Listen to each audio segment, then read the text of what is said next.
So what has everybody got going on? We just picked up a buyer this morning, but it wasn't business. It's real estate. So, no, I mean, it's easy to pick up buyers, but we don't normally do that because everyone wants a listing and not a buyer. And then for all those new people on here, that's the beauty of business brokering, because 100% of what we do, at least Ellen and I do, is on the sell side.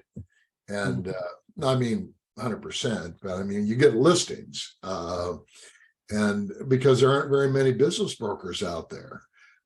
Someone asked me, well, how many business brokers are there? I don't actually know the answer, but I think it's interesting to hear that there are millions of real estate agents out there. Everyone would know that. There are millions of them. There may be hundreds of thousands of commercial real estate brokers out there, but they're less than 10,000 in the United States, business brokers? Yeah, I would say, I think the last estimate I heard from IBDA is probably around 8,000. You're thinking 8,000 or so business brokers. And there's an a reason, example of right? that, in California, I can tell you that we've got over 400,000 licensees. And I don't know how many of them are commercial, but I can tell you the California Association of Business Brokers has less than 400 broker members, right? So we're less than 1/10 of 1%. Can you tell us, Tanya, why that is? Why there's so few business brokers?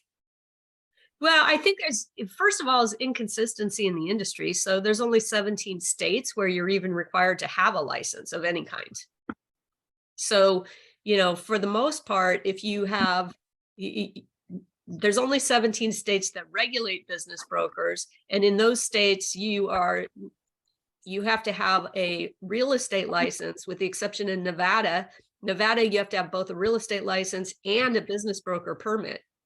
Because Nevada requires you to have additional training. But I can tell you, I mean, to get a real estate license, and those of you who have gone through that process, they don't talk about business sales. There's nothing in any of the continuing education. There's nothing in the any of the exams, the real estate exams. I mean, so it's really, I think that not everybody knows business brokers exist.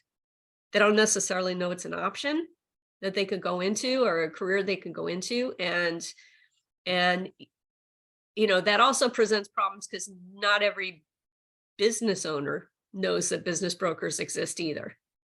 And so oftentimes, particularly with small businesses,